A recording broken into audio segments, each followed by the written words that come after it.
We're talking about the important question: if you're sick, if you've got cancer, if you've got Alzheimer's, if you've got brain tumor, if you've got whatever it is, arthritis, and you come to God and you say, God, I've got this problem, I believe you can heal, and I'm asking you to do it now. And He doesn't do it. Is it because you didn't have enough faith? Is it because you have some secret sin? Or is there something else going on?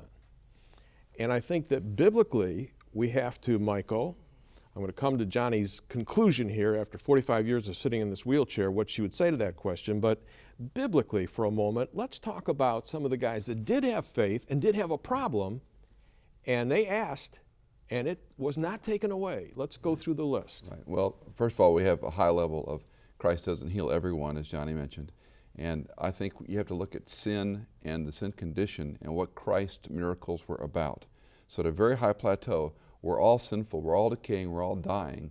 And each of these miracles, whether it's a manifestation of curing someone or a sign and wonder, is to show His power over nature, supernatural, over nature. And so the Christ comes to not just heal. He could just open up hospitals where people would just come and He would touch them. But that wasn't the objective. The issue is the sin condition. Paul, of course, is an easy one to go to. He's got some malady that we don't know for sure what it is, that God has not relieved him from. He says, my grace is sufficient for you, for in your weakness my strength is made perfect. And what I love about the way Paul approaches the whole issue is that he says the outer man is decaying, but the inner man is being renewed day by day. So if my faith is contingent upon God healing or unconfessed sin being confessed, we've got a number of passages that are going to cause us great trouble, especially with the Apostle Paul being just one. Stephen, of course, is brutally stoned and killed.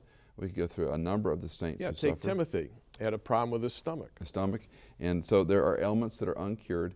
So Paul's companion, Trophimus, was sick. He needed him at the meeting. Paul, with all of his healing power that God had given to him, couldn't do anything for him. Couldn't help him.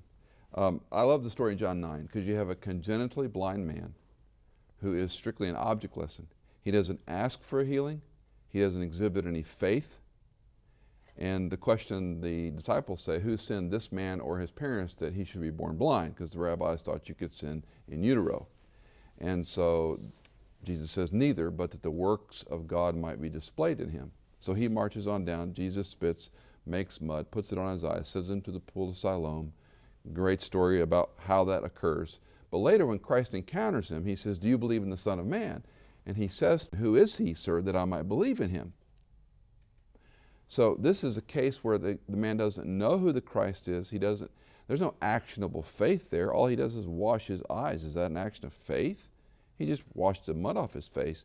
And there's a creative miracle that has occurred, congenital blindness, new eyes. So Christ certainly has power to create, to heal, but is that the reason he came?